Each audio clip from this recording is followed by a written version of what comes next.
currently taking courses, thinking about becoming a teacher. We've got some currently getting close to applying. This is great. I'm loving this. So currently taking a coursework to become a teacher is winning right now. So that's awesome.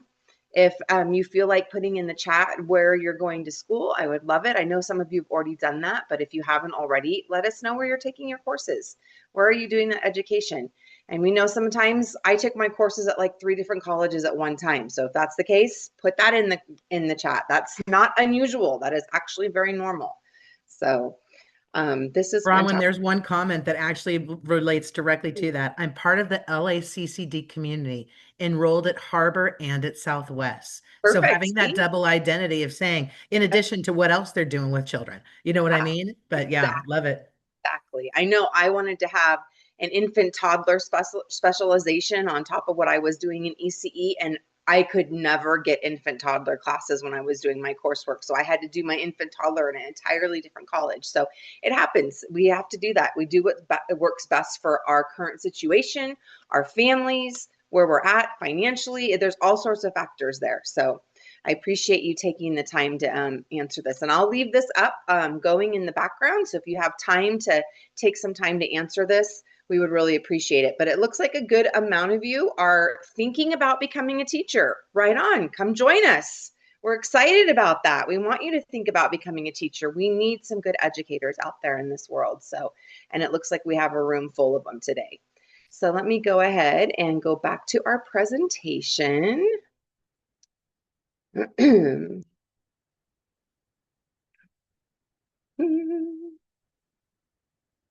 All right, everybody see that?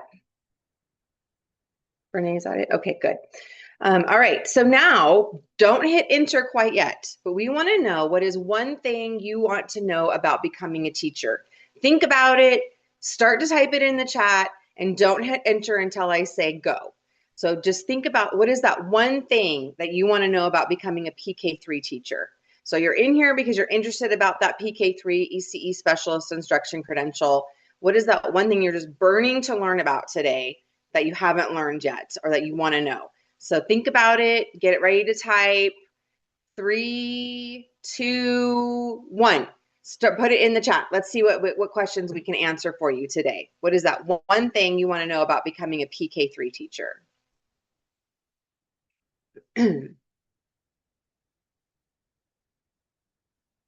Okay, awesome. Lisa says the cost, the process, love it. Teacher residency, okay, great, Tia.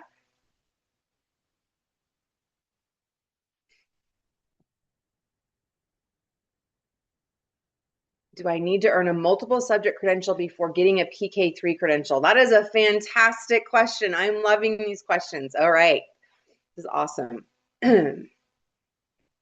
Lovely, lovely. How to become an intern, fabulous. All right, so I'm going to answer a couple of these just right off the bat, and then some of them are going to get answered during the presentation.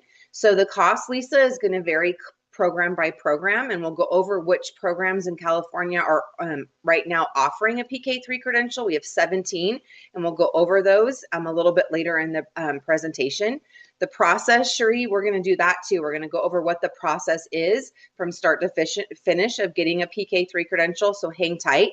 And Tia, we're going to talk to you also about which programs are offering those residency programs and how to get you in touch with those ones that are offering residencies. Nancy, you do not need to earn a multiple subject credential before getting a PK-3 credential. They're 2 entirely separate credentials. And so we'll talk a little bit about that as well. And same with you, Ramilla. We're going to talk about where an intern programs are being offered right now too. And Thelma says, I have credentials to be a support preschool teacher, but I heard that there were some changes and now you need more units. That's why I'm back to school. And what are those changes? Okay, so we're going to talk a little bit about what you need to become a PK-3 ECE specialist instruction credential holder, which is different than the permit. So I want to make that really clear as well too. So let's go ahead and go on with the PK-3 ECE specialist instruction credential requirements. So this is what's required to get a PK-3 specialist instruction credential.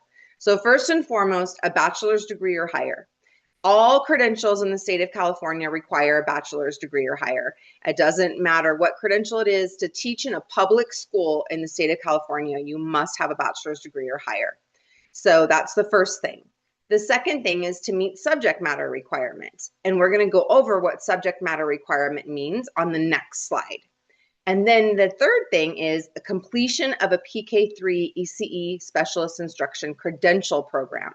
And again, same with that bachelor's degree, anybody who wants to be a teacher in a public school in California has to complete a credential program in California, not in California, but to be a teacher in California. So we have specialized programs just for the PK-3 ECE specialist instruction credential that helps you get that credential. And then the last thing, and this is embedded in that program that we just talked about, is called the Teaching Performance Assessment. Hi, Javanelle. So we're going to break each one of these things down one by one to talk a little bit about what they are. That's a personal choice, Jennifer. Personal choice, there's a lot of schools, that offer them at the same time. My mom, when she got her credential while she got her master's degree. Depending on where you're going to go to school, where you're going to teach, sometimes it's a financial decision to get a master's degree at the same time as your credential, because sometimes it puts you on a higher pay scale, but that's decided on a local level. So that's completely up to you. Renee. I just have to do a personal plug. I'm taking off my commission hat for 1 second and just being plain old Renee Marshall, everybody. When I had the opportunity to do my credential, I have a multiple subject credential. There was a program that was available that was a combined master's and credential program with all of the units were post-baccalaureate units. That allowed me by my second year in the K through 12 system to completely max myself on the pay scale in terms of how much I could be making monthly.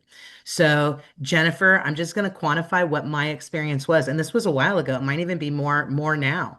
But when I had my master's degree and I was teaching kindergarten afternoon, and my dearest friend was teaching morning kindergarten in the same exact classroom, okay, same exact job, same exact number of years teaching. We one time compared our salaries and the monthly check, and I made $500 more a month having my master's degree as opposed to just having the credential. So, it's something to consider. It will cost more in terms of time and money and output, but it's a great question that you're asking. So I just labeled some of the disadvantages and challenges there, but there's also some significant advantage to it. But not all programs are available in that format, so that's important to note as well. So you might need to do a credential program and then pursue a master's program on top of that, just depending on what's available in terms of which type of credential you go for. Thanks, Bronwyn. Of course, Renee. So let's go back to that subject matter requirement again. So subject matter requirement, you might have heard in the past, there was CBEST, or CSET. There's all these tests that you'd have to take to get a credential. This credential does not require that at all. We don't have any tests other than our performance assessment, which is not really a test for this credential. In order to meet the subject matter requirement, instead of a test, we have some other things that you have to do instead. So we're going to go over that right now. Our subject matter requirement is one of two things. So one or. So the first one is a BA or higher, BA/BS, so a bachelor's degree or higher in one of the following: child development, child and adolescent development, human development, early childhood studies, early childhood education, child and family studies, early child studies, human development and family science, and child, adolescent, and family studies. So there's 9 total. So if you have your bachelor's degree in one of those 9 majors, then you already meet the subject matter requirement right off the bat. Nothing else you have to do for subject matter. However, if you have your bachelor's degree in, let's say, psychology or child psychology, human psychology, I'm just using that as an example, then that would be fine. You can still meet the subject matter requirement, but you would also need to get 24 units of early childhood or child development on top of your bachelor's degree. So now, how many of you that are in attendance today are thinking about getting a degree, a bachelor's degree, or already have a bachelor's degree in one of those 9 majors? You can raise your hand or type it in the chat, but how many of you are kind of going down the route of one of those 9 majors right now? And if not, it's not a big deal. It just means that you're going to take that different route, that second route. Okay, Sophia says yes. Jennifer, she says she is. So Lisa's going that way. Sabrina, all right. Tia already has her bachelor's degree in child development. Sweet, she's on her road. Claire, Cherie is going to go down a different route. So Cherie has a different degree. So she's going to go into that 24 unit route. Ramilla has one. Dell has one. Sweet. So do you all see kind of the difference there? So you're either going to have the bachelor's degree in one of the 9, or you can have the bachelor's degree and then get the 24 units. Yes, Lisa, degrees are degrees. It doesn't matter when they were awarded. That's yours for your entire life. As long as it's from a regionally accredited institution of higher education, you're good to go. Liberal studies, Nancy, that's fine. Then you just need those 24 units in early childhood or child development. It doesn't mean you're counted out. It just means you're going to go a different route. So there's an option for both. You can get the degree in one of the 9, or you can get a degree in anything and then the 24 units. All right. So moving on. So we've covered subject matter. So now we're going to talk about that completion of a PK-3 ECE Specialist Instruction Credential Program. Does anybody know or think they know what happens in a teacher prep program? You can unmute or type it in the chat. But when we talk about a teacher prep program, what do we mean about a teacher prep program? And remember, I said that all California public school teachers must hold a teaching credential issued by the Commission on Teacher Credentialing, which means they have to complete a teaching credential program. Anybody know what happens in a teacher prep program? And it's okay if you don't. I'm just asking, just kind of see where we're at in the room.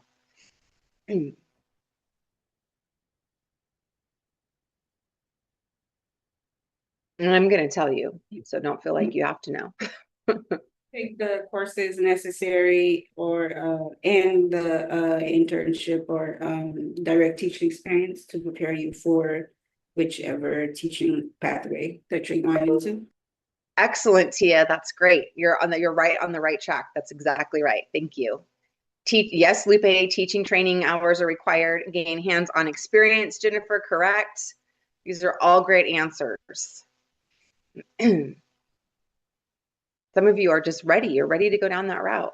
So yes, you're going to have that teacher preparation coursework. This is where, as teaching candidates, you're going to learn all about theory and pedagogy for this grade span, PK through 3rd grade. So learning all the things that age group, that early childhood education, that early childhood years really needs to know. You're going to learn all that theory, all that pedagogy, and then that hands-on experience, that clinical practice, working with those of that age group. And we'll talk a little bit about what that clinical practice means, whether or not you've maybe had some experience in the past, maybe this is brand new to you, but no matter what, getting that experience in the classroom, learning from other teachers, mentor teachers, and being able to ask them questions and see how other people are handling their day-to-day experiences in these grade spans is so important. And this is also when you're going to learn about the TPEs, those teaching performance expectations, which is going to help you on the teaching performance assessment. And you're going to be introduced to those TPEs. You're going to be able to practice those TPEs, and you're going to be able to learn how to assess the TPEs. So it's a really, comprehensive program so that you are the best teachers that you can be, and you're prepared for the classroom.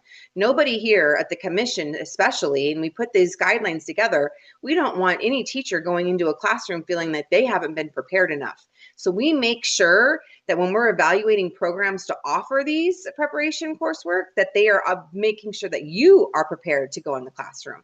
So that's why it's essential to complete a credential program. So next up, we're going to talk about that performance assessment. So let's just think about this. And the performance assessment is a much larger scale.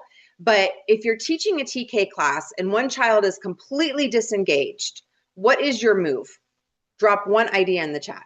What would be your move if you were teaching a TK class and one child has just decided they're not going to pay attention, they're going to do their own thing, they're going to go play with the blocks during story time, whatever it is, but drop one idea in the chat or come on mute, just a quick idea of what you would do in that scenario.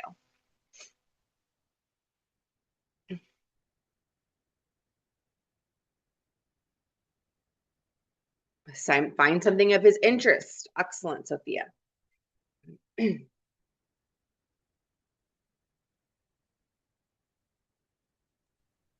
Anybody else?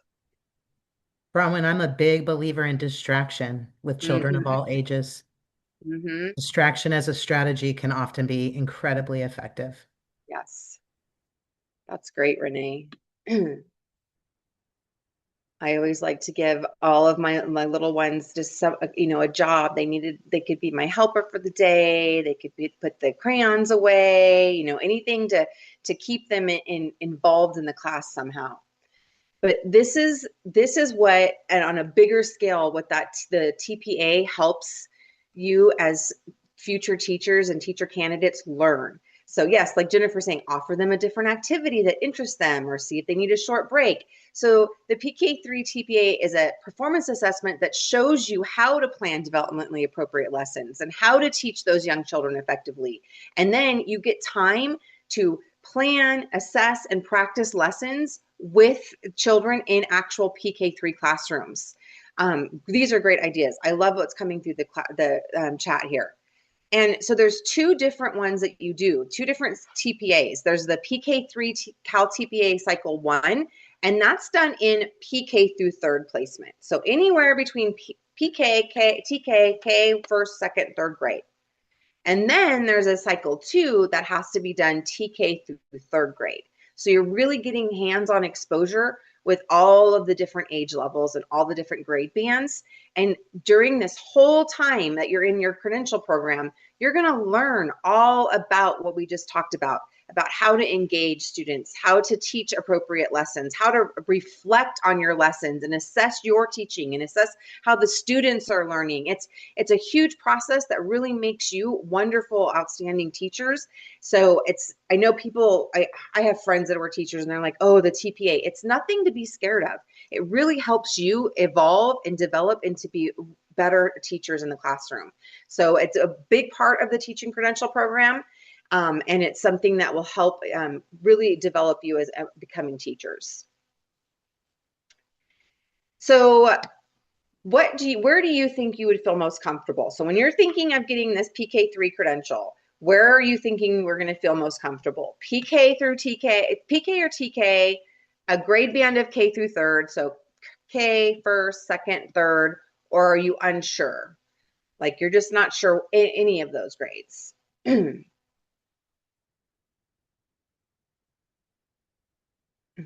PK, TK, unsure. It's generally called, Jennifer, like TK. That's generally what it's called. K through 3, PK, TK, K through 3, K through 3. Awesome. And those of you that are unsure, that's totally fine. We're going to talk about why that's super fine. PK through TK. So some of you really kind of know already where you want to be. Now, first and foremost, remember that this credential is a PK through third grade credential. So if you get this credential, you can be assigned in a classroom for anywhere between PK and third. So if you were at a school that has TK through third grade and you really want TK, remember your credential will authorize you to teach up to third grade. So there is a possibility that if your superintendent principal wants you to be in third grade, they will place you in third grade because this credential authorizes to teach that high. So the good news about this is you don't have to be unsure. That's good, Jennifer, that you don't want to go higher than third grade. Then this is the perfect credential for you. We have a clinical practice structure in place for this credential that lets you experience all the grade levels between PK and third grade. So that's really great about this credential because you get to practice in all of the grade bands, PK through third grade. So you know exactly where you want to be and where you feel more comfortable. Excellent, Jennifer. So talking a little bit about clinical practice is super important. And we talked about this a little bit before. You need that hands-on experience in the classroom. You have to be able to be in there to see, oh, is this something that I really want to do? It's in theory, it's great, but until you're in the classroom and you're around kids, you have to really know. And 90% of us love it even more once we're in the classroom with the kids, because that's what we want to do. We want to be in classroom with kids.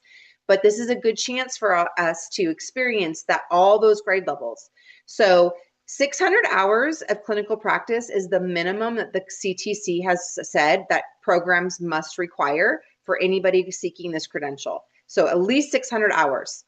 And we have said 200 of those clinical practice hours must be done in PK-TK. So with 3 and 4-year-olds, must be done with 3 and 4-year-olds. 200 hours of clinical practice must be done in K through 3rd. And then 200 hours could be in a choice of the 3 and 4-year-olds or anywhere up to 3rd grade. So there's some wiggle room there. And once you get down the road and you're in a credential program, there are some equivalencies that you can look at. If you've been a preschool teacher for a long time, if you've taken a practicum class, we do have equivalencies offered, but that is when you're actually enrolled in a credential program, your program can help you with that. So we've got a lot of options, but this really gives you as a future teacher the experience in all of those grade bands, which is really important. They have to meet them, Crystal. They have to. It's a requirement from the commission. They absolutely have to meet those 600 hours in the hours in the minimum settings. And interns are teachers of record too, so it's a little different. Okay, so we're going to take a midway rest, and I'm going to open it up for any questions. So you can come up off mute, or you can drop them in the chat, whichever you feel, to ask any questions that you have so far. So we'll do just a quick pause for questions.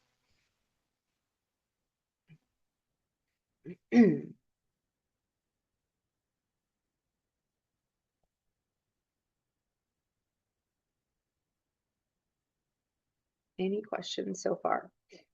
And if not, that's fine too.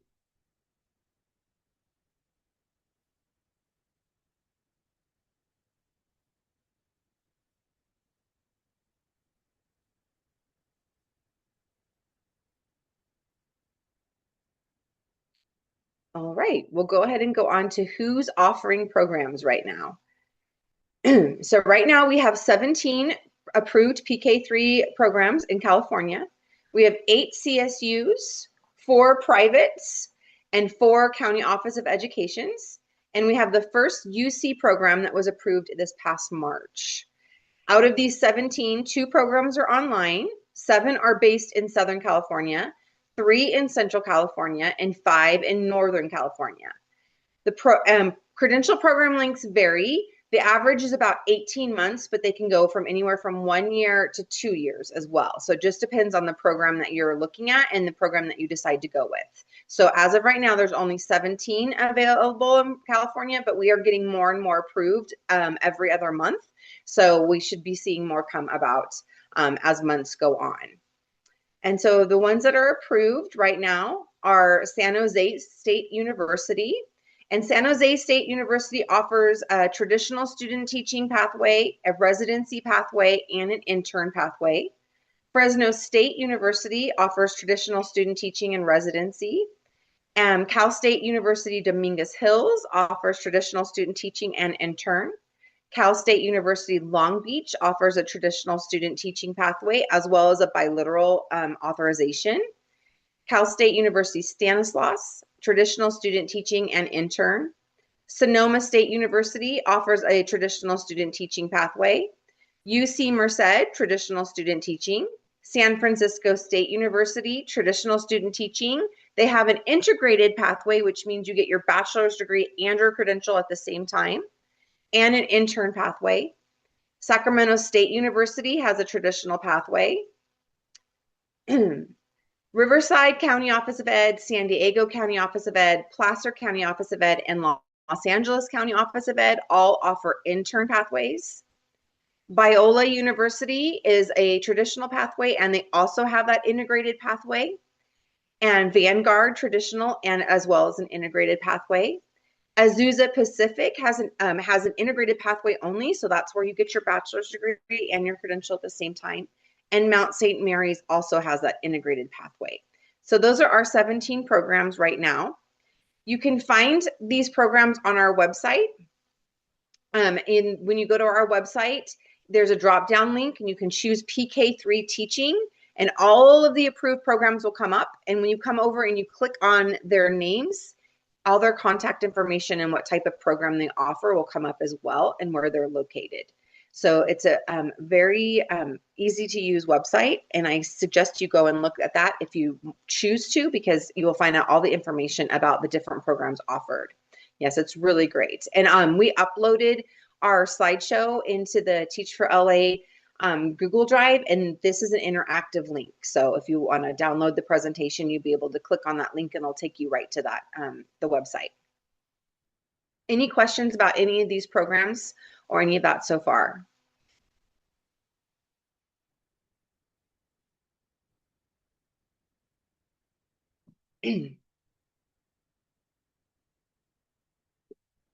All right.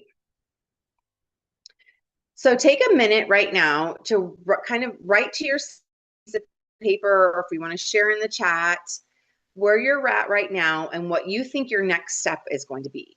So if you want to share with us, we would love to hear it. But we just kind of think about, like, this is where I'm at now, and now hearing this information, where is my next step going to be?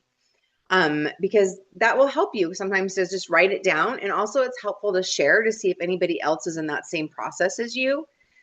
The process to become a teacher can feel really overwhelming, but just remember that every single teacher started exactly where you are now, and it's great. It's wonderful. We all love it. That's why we stay teachers, because it's a fantastic opportunity.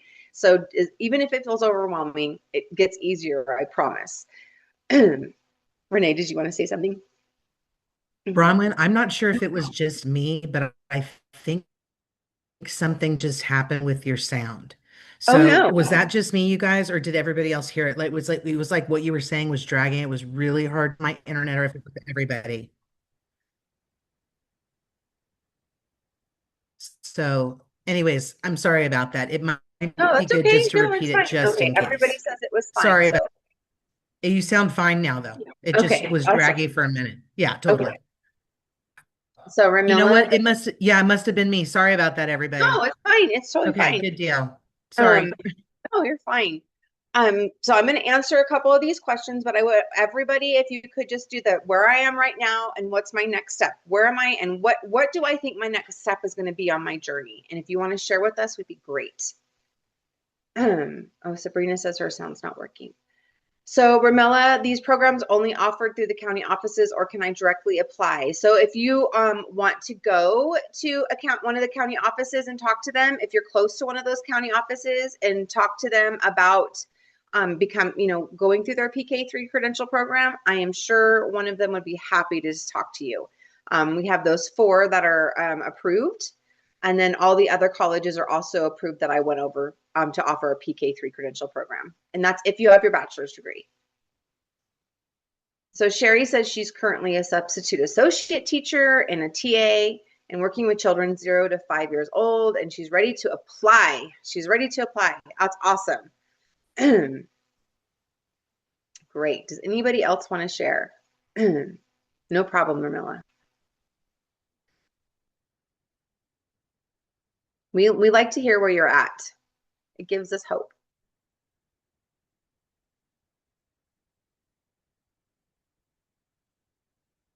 Jennifer, I'm working towards completing courses at Cerritos, okay, to transfer to CSULB in the fall of 27. That's amazing. Awesome, Jennifer. This is great.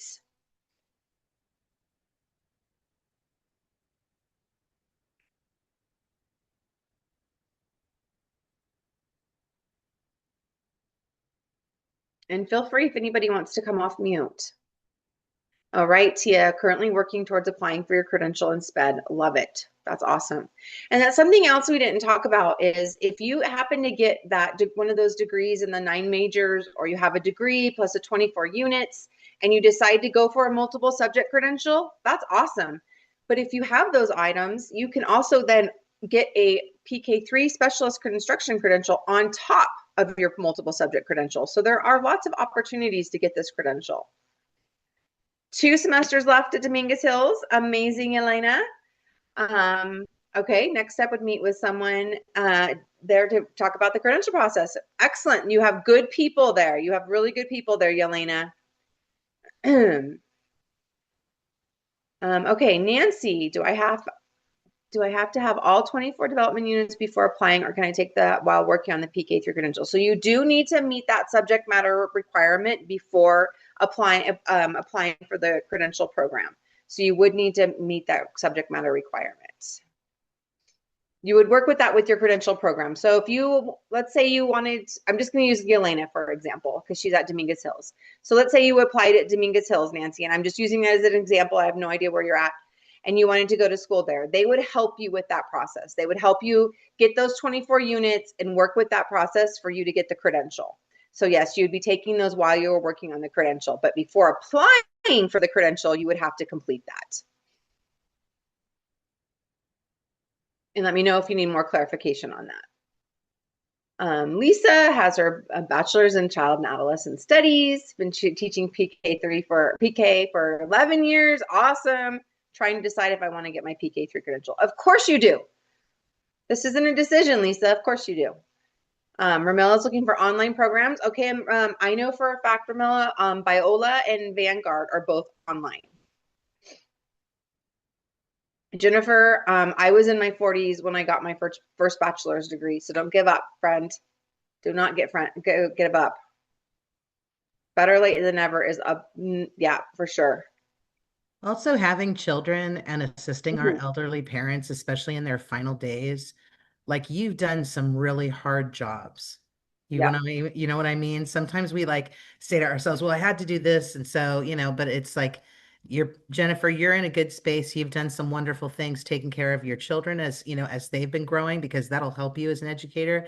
And even the time you spent assisting your elderly grandparents will impact how you engage with those families in your classroom. Well, and I mean, Renee is right. Like the patience that you've learned through this and the flexibility. I mean, all of these things that you're learning, it's not just teaching skills, it's life skills and critical thinking skills that we need to become teachers. So I think this is fabulous. It's never too late to start. So don't ever think that, anybody. I love all of these questions. If anybody else wants to put in where they're at and what their next steps are. Oh my goodness. I love it, Jennifer. That's awesome. My oldest graduated high school the same year I graduated college. So sometimes it just happens. It's so fun. It's just fun. Just embrace all of it.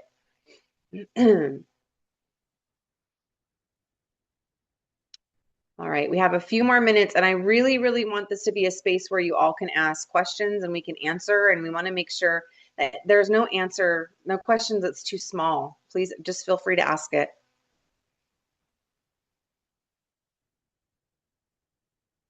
I'm going back to the chat just to make sure I didn't miss anything. All right. Okay. If you want to share in the chat where you're at and what's your next step, we do want to hear from you. I'm going to go to our next slide to talk about some resources we provide here at the commission and how you can get a hold of us. We'd love to hear from you. So please take note of these.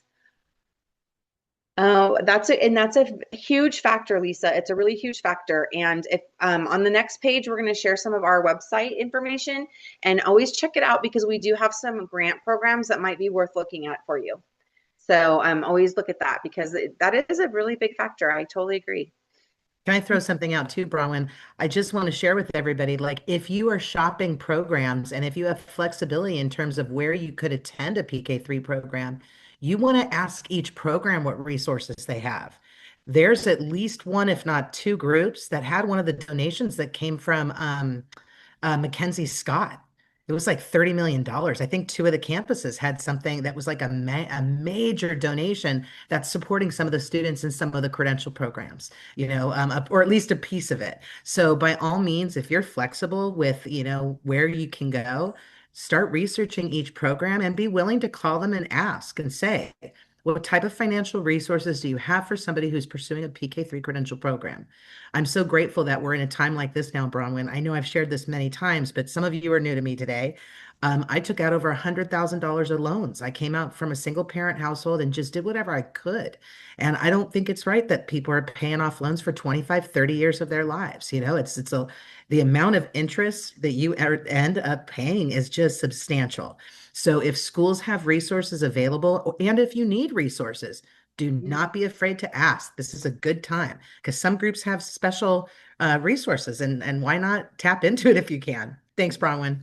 Well, Of course. I was just gonna jump in on that real quick. Renee, I appreciate you mentioning that because I know that California is really trying to push this no cost or low cost teacher credentialing. And in this case, now that this is a credential, this applies. And because it's so new, the information might not be as available as we assume it is. And it is really worthwhile talking to, as you said, the colleges, but also maybe the districts in which you want to teach.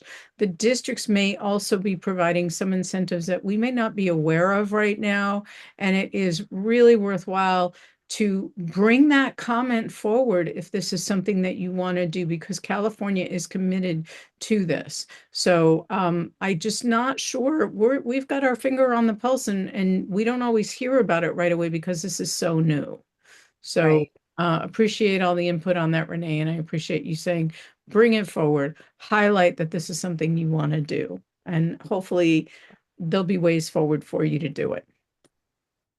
For sure. I appreciate that so much, both Ruth and Renee. And I mean, I'm not going to sugarcoat it. There is intern programs. I went over the ones that we have so far for this credential.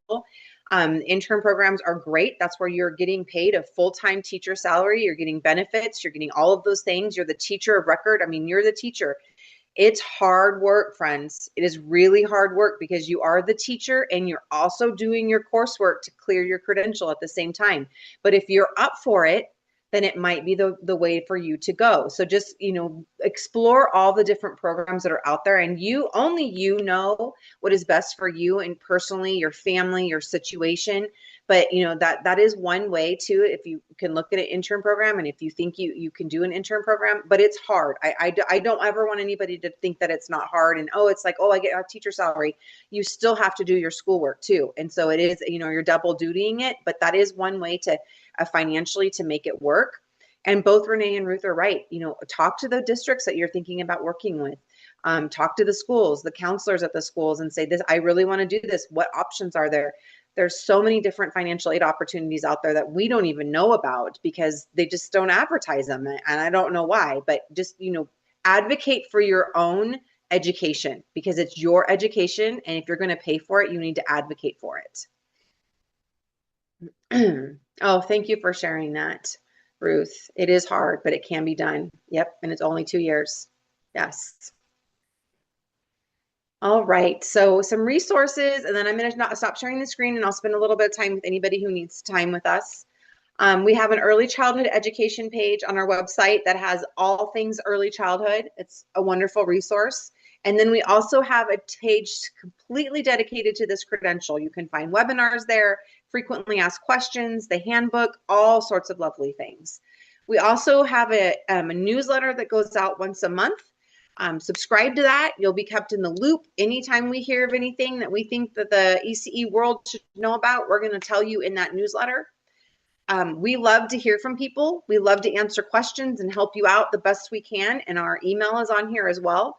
And then if you're looking at, does this qualify, about permits, all those things, our credentials team are ridiculously amazing. And that is their email address right there. And also our career counselors would help you decide what path may be the right one for you. So again, this is all embedded links in that uploaded shared drive that we shared with Teach for LA. And so you should be able to access that. So with that, I would like to open it up to anybody that has any questions, would like to spend a little time with us just to go through anything I shared today. We try to be as transparent as possible, and we want to make sure that we can do that with you. And so if you have any questions, please feel free to ask them now, and we'll answer them for you, or we'll give you any resources that we have as well. Don't be shy, I have please. a quick question Yes, and loop more it. clarification. Thank you.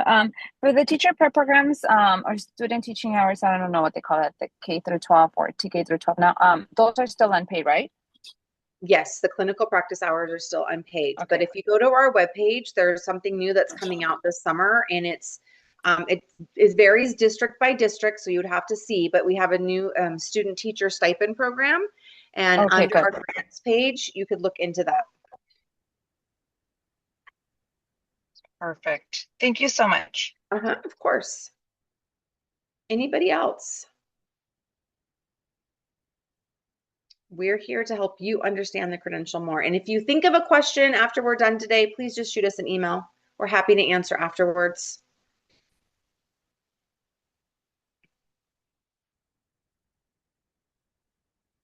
While you're thinking of your questions, I want to encourage you to scan that QR code, tell us how we did today, and that also gives you an opportunity to have your name drawn for our opportunity drawing.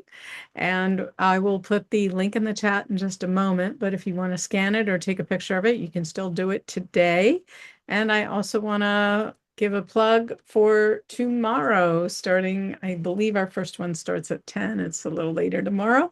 And we have some great sessions going on, and please do not miss our student panel. I have to check and see what time it is, but it's also on the website. So I will give you back to your presenters, and I'll put that reflection form in the chat for you to complete. Ruth, I actually have that closing session open right now because I hadn't registered. So I registered just like a little while ago. The closing session tomorrow is at 1 o'clock is the student panel. And then at 2 o'clock to 2:30 is going to be the closing and opportunity drawing. And I'll tell you, everybody, I'm planning to go to the student panel. It is usually one of the most inspirational, just really good grounding moments of the conference. So if you have it in your schedule to make it work, it's worth it for sure. Thank you, Renee. I really appreciate you promoting that. We've worked with that team for quite a while, and it never disappoints. Nisha, as we were talking, as Bronwyn and Renee had mentioned, an intern is a university intern. As she said, you're actually working full-time as the teacher, as we call of record. You are the teacher, and you're going to school either virtually at night, cohort meetings. It's a pretty rigorous schedule, but it can be done. It usually takes 2 years. And in that time, you definitely have, as Bronwyn and Renee said, you have to have your bachelor's degree, but you can do it, and you're working, so it sort of eases that financial impact as you're getting a full-time salary and benefits as a teacher. And all those resources that we'll be sharing all that information once the access is set, for you to go through that information a little more deeply in the presentation. Thank you so much, Ruth. And Renee is going to put the roadmap to teaching in the chat for you all, which is an excellent resource on our website. And all of you are on the right track. Like most everybody had a chance to share in the chat at some point or come off mute. And you all know what you want, which is so fantastic because you've got it. You've got it in your sights. You're like, this is what I want. I think only 3 of you said you were unsure of what grade level you wanted. And so it's like, but you'll get there. You'll know as soon as you do your clinical practice. Trust me, you'll say, I know which grade I don't want to teach. So you'll totally get it. So just keep it on, keep up the good fight. We need excellent educators like yourself in the workforce, and you are doing it. And I'm so excited to see what you all are going to do. It is a pleasure to have been here today with Teach for LA because our future teachers are going to take us to new heights. So thank you so much, everyone. Have a great afternoon and enjoy tomorrow's sessions. Thank you, Bronwyn, and thank you, Renee. You know how to reach them, and that roadmap is a great place to start. So bookmark it, and hopefully we will see you all tomorrow. Have a good evening. If gonna stop the recording.